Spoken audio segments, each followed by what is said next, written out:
오늘 기사 몇 개 보고요. 그 다음에 자동차 관련된 거, 금 관련된 얘기를 좀 드릴게요. YTN 기사인데 유럽 여행은 아직 그래서 여행계 최악의 보릿고기라고 얘기를 했는데 이제 여기가 이제 스위스 관광청 담당자인데요. 국경을 너무 빨리 열었다는 비판도 있지만 관광업이 다시 돌아갈 수 있게 스위스는 관광업이 경제에 중요한 영역을 지위를 차지하기 때문에 한없이 막아놓을 수는 없잖아요. 그래서 20일부터 뭐 한국에 대한 입국 제한도 해제되고 무비자로 격리 조치 없이 스위스 방문이 가능한데 밑에 기사가 웃깁니다. 한국에 돌아간 후 14일간 자가격리를 해야 된다. 스위스 관광 때문에 힘들었으니까 집에서 14일 동안 쉬어라 이거죠.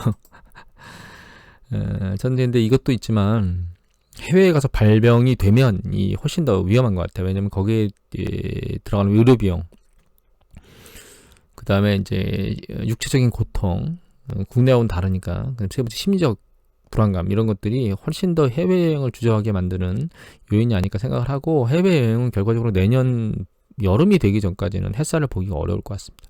그러면 해외여행과 관련된 직격탄이 그 항공이겠죠. 근데 항공과 관련된 뭐 음식 납품업체라든가 여러 가지 여건들, 그리고 이제 거기에 연계된 여행사, 그리고 이제 그들 인해서 수요되는 뭐 숙박업 이런 것들, 음식, 숙박 뭐 이런 것들이 전부 다 타격을 계속적으로 받지 않겠는가, 경제를 짓누르는 부분적 요인이 될 거라고 생각을 하고 있습니다.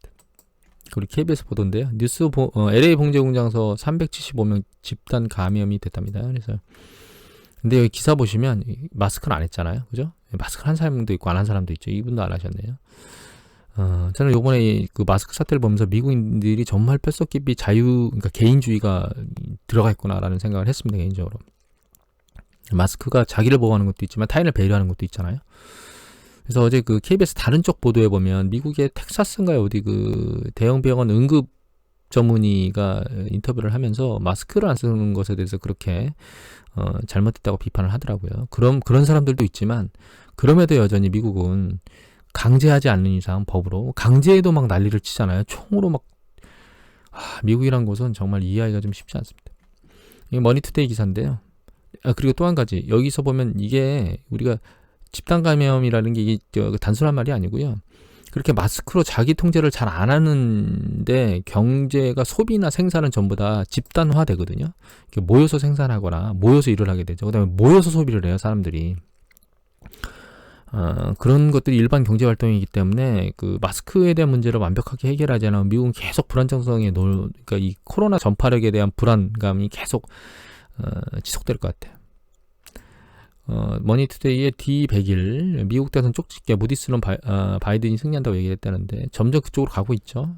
가장 핵심적인 게 트럼프가 경제가 최고였는데 트럼프는 경제 이렇게 얘기했는데 코로나 때문에 사실 타격이 심각하죠. 사실 트럼프 경제 안을 까보면 이미 한번 말씀드렸지만 트럼프는 세금 줄여가지고 그거를 경제가 좋다라고 얘기를 했거든요. 좋아졌다 이렇게. 사실 그게 과연 치적이냐, 저는 이렇게 생각합니다, 개인적으로. 미래에 쓸 돈을 현재에 당겨 써놓고 그게 자기의 치적이라고 말하는 건 저는 아니라고 생각하거든요. 뭔가 새로운 산업이 태동되게 만들었다거나 이런 게 아니에요. 그래서 자, 그리고 경제회복이 L자가 유력하고 올가을 3차 봉쇄 우려한다는데 저는 사실 올겨울 이 3차 봉쇄라는 얘기는 2차 봉쇄가 좋아졌다가 3차로 다시 봉쇄한다는 뜻이잖아요. 근데 저는 2차 봉쇄가 끝날까 이런 생각을 개인적으로 또 합니다. 왜냐면 한 2-3달 지나면 독감 얘기들이 막 슬슬 올라오기 시작할 건데 그 전에 완벽하게 봉쇄가 되겠느냐. 그렇게 봉쇄하려면 더욱더 잘 꽁꽁 싸매야 되잖아요. 그런 입장에서 놓고 보면 2차가 지속되지 않을까, 올 겨울까지 이렇게 생각하고 있습니다, 개인적으로.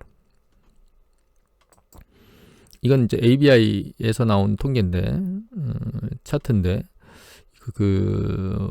원금 지불율 하는 거 있죠, 모기지론. 근데 이제 추세가 내려와서 긍정적으로 가고 있네라고 보고 있었는데 어느 순간에 서버렸습니다. 그러니까 이게 더 이상 내려가지 못하고 일정 부분은 계속 모기지를 못 내는 사람이 늘어나고 있다는 거예요. 그리고 이제 계속 보여드리면 연체율이 막 올라가고 지난번 동영상에 보여드렸죠. 30일 이하의 연체율은 좀 내려갔는데 90일 이상의 악성 연체는 늘어나고, 결과적으로는 뭐냐면 지금 계속 악성화돼 내지 못해서 뭔가 대출을 상환하지 못한 악성 연체는 늘어나고 있어요.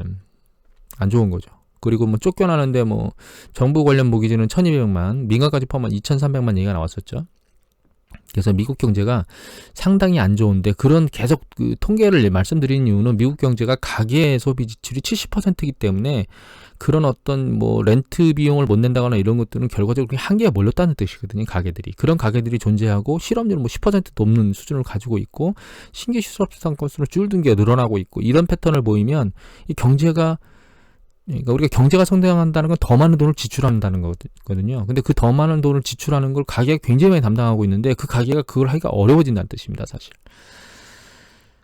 그런 것들을 이제 생각하고 미래에 대한 경제에 대한 판단을 해야 된다는 거죠. 이거 스탁 차트에서 나온 그 메일인 하나인데, 저 사실 기술적 분석 그렇게 많이 보진 않는데 잠깐 최근 거 분석한 거, 나스닥 100을 분석해 놨거든요. 근데 이분이 말씀하신 건 3개예요. 일단 50에 근접했다, RSI가. 중앙점 아래 앞방향으로 근접했죠. 반등할 수도 있어요. 하지만 주식이 상승하는 추세에 RSI의 정점 강도는 계속 떨어지고 있다. 이게 이제 강도가, 올라가는 강도가 약해지고 있다는 뜻이죠. 그 다음에 세 번째고 말한 게, 이게 이제 20일 이동평선을 터치한 상황에서 MACD가 마이너스로 확 근접했다는 거예요. 여기도 터치했지만 이거 플러스였었죠. 근데 지금 최근 올라가면서 마이너스로 들어왔다가 지금 강력하게 마이너스를 보이고 있잖아요. 그래서 20일 이동평균선을 깨고 50일을 터치하러 내려가지 않을까, 이런 얘기를 하고 있습니다. 세면 200일을 터치하러 또 내려갈 수도 있겠죠. 이 상황이 단기적으로 지금 일단 지지선을 이탈할 가능성이 있다, 이런 얘기를 하고 있습니다. 그 다음에 월지 인텔리전스에 그 자동차 관련된 얘기가 나왔어요. 그래가지고 뭐 한 120만 대 팔았고 연율로 놓고 1,400만 대 정도 팔 거야, 이런 얘기를 했는데, 이거면서 이제 현대차 생각이 나서 현대차 잠깐 그냥 현대차 관련된 거 볼게요. 전 세계적으로는요, 사실 이 중국이 판매 대수가 가장 많아요. 그래서 이제 미국 통계를 보면 이 굿닥 배드닥, 이거는 어디였죠? 이거는 뭐 오토모티브 인더스트리 세일즈인데 이거 어느 사이트였는지가 기억이 안 나네요. F&I Tools라고 돼 있네요. 아무튼 굿닥 배드닥에 보면 여기 이게 미국의 그 작년 판매, 요번 달 판매, 7월 1일자일 거예요, 아마. 7월 1일자에 나왔으니까 6월 달 판매겠죠. 그리고 이제 연간, 그러니까 올해 들어서 6월까지예요, YTD가. 그래서 보시면 이제 전체 6월까지 판매한 것 중에 전년 대비 비교치를 보면, 여기 보시면 이게 현대하고 기아 있죠. 16%로 그나마 선방하고 있어요. 예. 다른 쪽 지역은 현대나 기아보다 좀 크죠. 낮은 데보다는 큰 데 많고, 그 다음에 이제 현대기차 이 판매 볼륨을 보면 볼륨이 큰 데 중에서는 가장 선방하고 있다는 걸 알 수 있어요. 60만 대, 64만 대 팔았는데, 다른, 여기 작잖아요, 볼륨이. 그래서 미국 시장에 선방하고 있다고 볼 수 있는데, 이거는 카세일즈 사이트거든요. 카세일즈 베이스 사이트인데, 차이나 중국 쪽을 보면 중국은 약간 못하고 있습니다. 그래서 여기 보시면 쭉 모델명이 나오잖아요. 그 중에 보면 현대인데, 그러니까 지금 이게 6월달 데이터, 전월 동기 대비 20% 감소했어요. 6월달은 안 좋았습니다. 물론 기아는 상대적으로 잘 방어를 했는데, 상대적으로 이쪽에서 중국에서는 이제 기아보다는 현대 쪽 브랜드가 더 많이 나가나 봐요. 여기 보시면 2배 이상 나가죠. 기아는 잘 방어했지만 현대 쪽은 좀 안 좋아졌습니다. 그래서 중국 시장에서는 약간 잘 못하고 있고, 그 다음에 미국 시장은 잘 선방하고 있다, 이런 쪽으로 움직이고 있고요. 다만 그렇다고, 이거 국민일보 기사입니다. 현대차를 우리가 어떻게 봐야 될 것이냐. 이제 수소차도 개발하고 있지만, 여기 보면 이제 배터리 자동차 관련돼서 열심히 하고 있는 것 같고, 그나마 긍정적인 것은 국내에 이제 LG, 삼성, 그다음에 SK 이 3사가 배터리 생산을 하고 있잖아요. 그런데 여기 보시면 밑에 보면 2025년에 전고체 배터리 상용화가 될 것이라고 업계는 전망하고 있는데, 이제 여기 보면 삼성 SDI가 2013년도 전고체 배터리 기술을 선보였고 2027년 상용화 가능할 것이라고 보고 있다는 거예요. 그런데 이제 해외 같은 경우에 보시면 2025년에서 26년 전고체 배터리를 탑재해서 전기차를 출시할 걸 목표로 하고 있다 하니까 국내가 글로벌하고 그렇게 뒤떨어지지 않는 상태로 가는 것 같아요. 그래서 이 국민일보의 기사의 내용을 쭉 보면 우리가 지금 미국에 뒤쳐져 있는, 아니 중국에 뒤쳐져 있는 그 산업 중에 하나가 이 자동차거든요. 과연 뒤집을 수 있겠느냐? 저는 개인적으로 불가능하지는 않다라고 개인적으로 생각하고 있습니다. 장기적으로 이제 자동차 시장이, 그러니까 우리나라 자동차 현대차나 기아차가 뒤떨어져서 밑으로 완전히 밀려 내려갈 것이냐 말 것이냐에 대한 논점에서 놓고 보면 아직도 기대감이 있다 이렇게 생각하고 있습니다. 자, 마지막으로 금인데요. 이건 이제 키토 사이트인데 이게 금에 대한 그 디맨드 수요예요. 그건 수요 차트고 이게 공급 차트입니다. 서플라이. 근데 잘 보시면 이제 거의 비슷하죠. 차트가 위치가. 잘 보세요. 근데 보시면 수요는 이 100만 원스, 그러니까 이게 100만, 1000만억, 1억 원스의 수요를 넘어간 적이 보시면 2000년 말고는 없어요. 그죠? 근데 동일한 단위의 공급은 잘 보시면 이렇게 90년대 후반부터 그걸 넘어섰어요. 그런데 저희가 금값이 2000년대 초반부터 2011년에서 12년 사이까지 계속 올랐거든요. 그러면 이거는 뭐냐면 공급이 수요를 초과했는데 그러니까 계속 감소했잖아요. 수요가. 그럼에도 불구하고 금값은 계속 올라갔다는 거예요. 그래서 사실은 금값은 이거보다 장기 차트를 뭔가 분석을 해보면 수급에 상관이 없어요. 수급이 가격을 움직이는 게 아닙니다. 금은. 그리고 여기 보시면 이게 그 ETF, 금과 관련된 ETF의 거래 내역이거든요. 그런데 잘 보시면 이 초반에는 ETF 거래가 거의 없다가 금값이 조금 들리기 시작하다가 2005년 이후에 ETF 거래량이 굉장히 급격히 늘어났어요. 그러다가 붕괴된 2012년도 후반부에도 잠깐 늘어나긴 했지만 실제로 금값은 여기서부터 밑으로 이렇게 내려왔습니다. 추세가 2015년도 정도까지예요. 그래서 금값을 우리가 보면 이렇게 지난번에 보여드렸죠. 여기 이제 그 골드 그룹, 덴버 골드 그룹의 차트인데 이게 파란 건 실질이고 그러면 검은 거는 명목이죠. 그래서 잘 보시면 일단 2000년대 초반에 금값이 튀기 시작한 이유는 먼저 설명을 드리면 여기 리얼이라고 써 있는 걸 보시면 리얼이 358달러잖아요. 금값이. 그러니까 인플레이션을 조정한 거예요. 근데 이 가격대가 언제였냐면 여기 보시면 358달러는 여기죠. 여기 이 수준이잖아요. 그죠? 그래서 1970 한 2, 3년도의 수준에 있었다는 거예요. 금값이. 2000년대 초반에. 근데 왜 금값을 인플레이션을 적용한 걸 보냐면 금 자체로는 아무런 소득이나 이익이 생기질 않아요. 그 금을 가지고 무엇인가를 교환하죠. 교환할 때 그 가치를 평가받는 거거든요. 그러니까 뭐 예를 들면 지금 이 금 한 덩을 이때 2001년도에 금 한 덩어리를 가지고 물건을 바꾸는 거하고 1973년대 금 한 덩어리를 가지고 물건을 바꾸는 거하고 거의 똑같았다는 거예요. 그러니까 그만큼 많이 금이 가치가 떨어진 거죠. 그래서 사실은 금은 가치 분출을 할 수 있는 여건을 완성한 시기가 이때입니다. 사실은. 그래서 초반에는 이거 이외에 원자재 가격도 충분히 오랫동안 그 1, 2차 오일 쇼크 이후에 조정을 받았었거든요. 그래서 충분히 오랫동안 원자재나 실물 자산이 그 눌려 있다가 같이 폭발하면서 올라갔는데 그 가치 분출 과정에서 여기 보시면 중간에 한번 확 밀렸다가 다시 반등하잖아요. 이 시기에는 어떤 일이 있었냐면 이거 이제 금하고 달러 인덱스 차트입니다. 이 보라색이 달러 인덱스예요. 그 글로벌 금융위기가 발생했거든요. 그래서 금값이 내려왔다가 다시 반등했는데 금값은 상대적으로 경기 수축이 끝나기도 전에 미리 올라갔어요. 주식시장이나 다른 원자재보다 좀 더 빠른 시기에 올라갔거든요. 그 이유는 뭐냐면 그 경제가 위태로우니까 미국이 대규모로 QE를 진행했거든요. 그래서 어떤 얘기가 이때 거론됐었냐면 잠깐 달러 인덱스가 내려왔죠.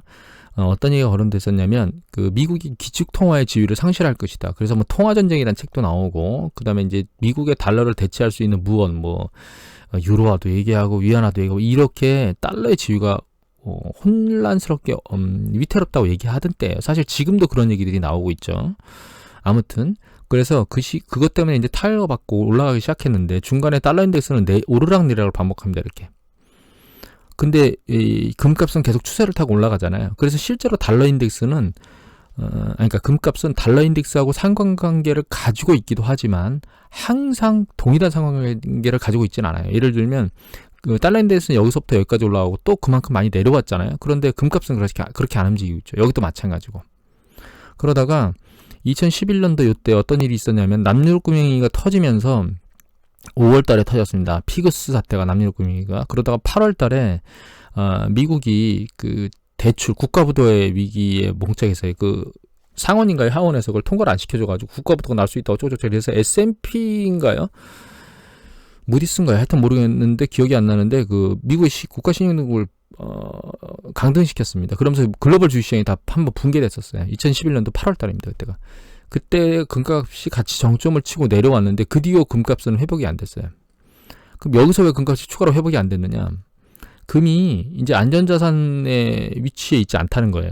또 한 가지는 그러니까 무슨 얘기냐면 경제가 돌아오고 있기 때문에 주식이나 채권이나 혹은 부동산이나 다른 쪽으로 자금이 돌 여력이 있기 때문에 굳이 금을 가지고 있을 이유가 없다는 거예요. 또 한 가지는 여기 보시면 가치가 너무나 많이 올랐다는 거죠. 어느 시점까지? 과거에 2차 오일 쇼크가 끝난 그 시점까지 올라가지는 못했지만 일정 수준 많이 올라갔다는 얘기입니다. 그래서 금에서 이탈해서 주식시장이나 이런 쪽으로 넘어갔어요.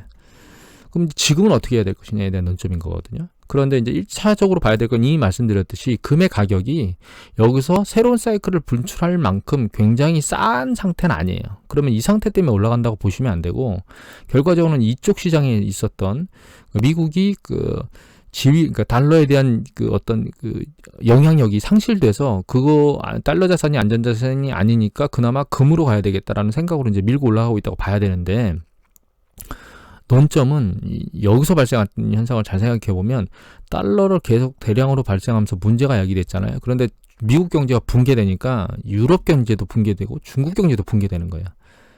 그러니까 상대적으로 같이 붕괴되니까 걔네들도 자금을 살포하잖아요. 그러니까 미국만 자금을 살포하는 게 아니거든요. 엔화도 자금 살포하고 유럽도 자금 살포하고 중국도 자금 살포하니까 같이 믹싱이 돼버려요. 그 와중에 그러면 안전한 건 뭐야? 다시 달러로 넘어간다는 거예요. 패턴이.